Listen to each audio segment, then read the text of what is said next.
Hello and welcome to People in the Wait, the podcast for people, season 3. I'm sure you're quite surprised to see me outdoors, but that is the speciality of this season because I have decided to do something special. This season is called the Hidden Gems Table, and it's called Hidden Gems because I decided to discover the state that I grew up in. Actually, I wouldn't just say state, maybe perhaps a region I grew up in, which is the northeast region of India, which is spectacular and beautiful. Now, a fun fact here is that Northeast is part of India, but yet very different from the rest of India, both in terms of its topography as well as in terms of its vegetation, in terms of food choices, and it has got to do a lot with the history of the region in terms of both race and ethnicity. And the fact that I grew up in the West, but I found myself in the East, was a very fundamental factor in my upbringing. Having moved to Assam very young, I had to find ways of integrating myself into the state. So technically, I am an outsider in Assam, but there are so many elements in the state that have made me feel truly at home in Assam.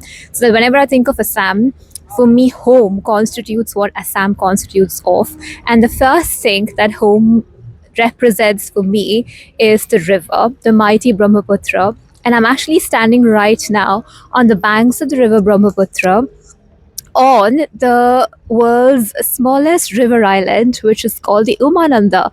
Yes, and the world's smallest river island is actually in Assam. How cool is it? Umananda comes from the word Umananda. Uma refers to goddess Parvati, and it's called Umananda because it's meant to be the island of joy for goddess Parvati, which was built by her husband, Lord Shiva. And in the colonial time, the British named this island the Peacock Island because the shape, the aerial shape, or if you view it from a distance, represents the peacock.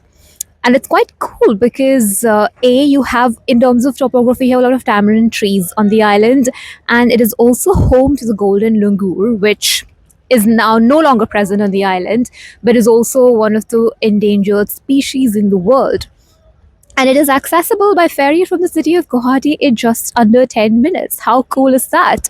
You have your own little mini cruise to this lovely little island. There's a temple at the top. I'm not going to the temple today because I have so much to tell you about the island where I'm standing. So I am on the banks of the River Brahmaputra, which you will see in some time.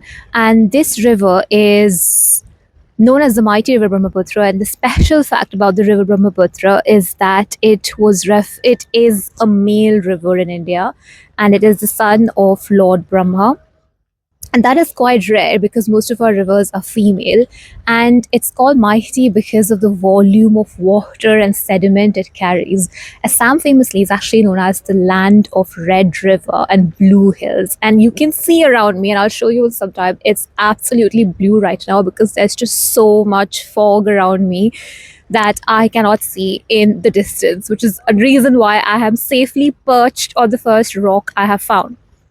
But going back to my journey, it is really spectacular how we find ourselves relating to nature and the common thread across civilizations. And for me, a big part of that is water and river. And Brahmaputra is really the lifeline of Assam. People see Brahmaputra as a symbol of pride.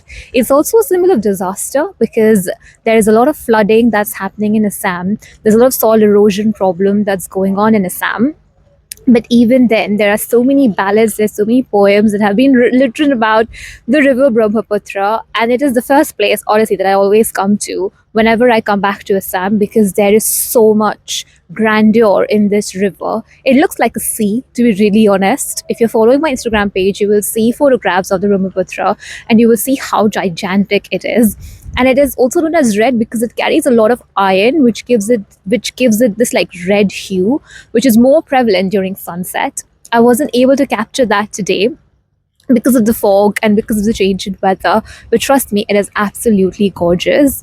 Now, coming back to this island, I think it is a hidden gem, right? Because the smallest river island that is not just about worship, but it's also about influence of the majoritarian culture in India, which is that of Hinduism and Shiva and Parvati, and how it finds itself in different states. So Assam is a different state technically, but people worship Shiva quite a bit.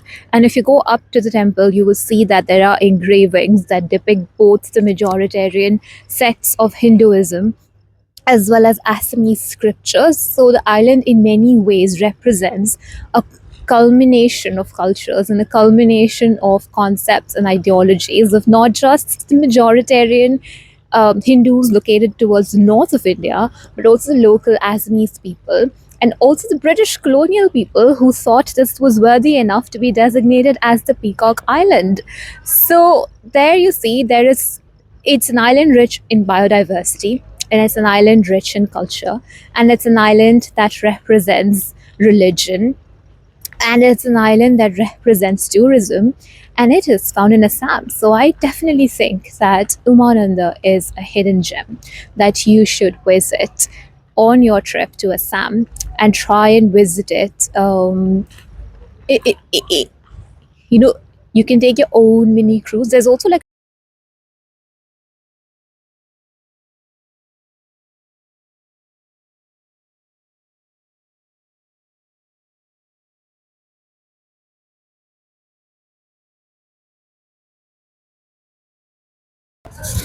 So it is quite windy, as I mentioned, and I promised to show you some views of the River Brahmaputra. So behind me is River Brahmaputra, and it's actually moonlight because it is already beyond sunset, and you can see how gorgeous the river looks. It's looking a bit silvery right now. It's because of the reflection of the settlement on the banks of the river. But trust me, if you look at it during sunrise and sunset, it looks actually red. It is the land of blue, as you can see. It is blue in the background. And it's like all this fog that you see around you, and the island and the entrance to the island. And I think it's just fantastic. And I cannot believe the fact that right now I am standing on the world's smallest river island. As you can see, there's like a family enjoying um, their time visiting the temple. So, as I was saying, for me, it was quite important to find avenues where I could feel at home, having, in a way, immigrated to Assam from another part of the country. And the river definitely formed a huge part of it because growing up, trying to understand Assamese culture, I realized the importance the river plays in people's lives, not just in terms of the annual floods that happen, but also the battles that the river has seen, the history that the river has seen, our colonial past, the invasion of the Mughals, and the Assamese dynasty, the Ahom dynasty itself. The river has actually stood testament to the Assamese might and valor, which is why the people of Assam really worship the river Brahmaputra. I personally find the River Brahmaputra, in my own experience, a symbol of a lot of resilience and a symbol of humility. And I mention this fact especially because I think life, personally, if you've seen my podcast, is a journey of upskilling and learning a lot of skills as we grow older and as we learn different things about life. I feel that the River Brahmaputra in many ways stands for the inner might that exists in everybody, because if you look at the river, it looks really quiet, and that's the signal from the boat that we need to go. It looks really quiet, but it's actually quite turbulent down. So I think it's a symbol of not to take things for granted, which the river symbolizes. But I also saying the river teaches us that despite the might that you may have, which the river does, it has both the power to create and the power to destroy, which it does exercise during the monsoons. The river maintains a charm of its own. You don't see the river going loud about, this is what I'm capable of, or this is what I am, I can, this is the havoc that I can, create in your life. The river is quite just quiet about it. It has just a quiet confidence about the mighty river Brahmaputra. And I think for me, that has been a very learning point. The peace that I get whenever I look at River Brahmaputra and meditate, knowing that you don't have to always be loud about things, you can be quiet. At the same time, it's important to accept everything with humility, your own skills, your own talents, as well as the resources around you. And I think in many ways, River Brahmaputra teaches us that to make sure we value the resources around us, because nothing can be taken for granted, even Brahmaputra's mood. And also to teach us that the resource as simple as water, even though it can give us the most fulfilling and enriching experience in our life, including nourishment, it can also create havoc and we cannot do anything about it. The fact that sometimes things more or less are outside our control, and I think nature teaches us that, which is why I am such a big fan of nature. I love nature because of all the lessons that it teaches.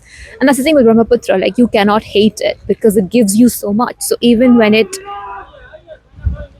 angry at you, the angry river, you can't do anything, you can't swear at the river, you just have to wait for the river to calm down because it gives you life. And that's the thing, and I think that's the parallel that we draw with the environment and the life, that whatever the environment does, we still have to care for it, because at the end of the day, we're standing here because of the environment, because of all the resources that have been given to us by the environment.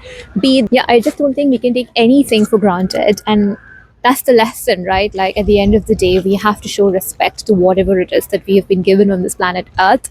And that's the whole call behind environmentalism and biodiversity, to protect the environment and to serve its cause the best as we can. And one of the biggest call is that from Assam, to prevent soil erosion, to preserve gems like these that have stood the testament of time, have withstood so much, have witnessed so many changing eras, and still stand here complete in its authenticity. Like if you look at the island around you, you can see the boat.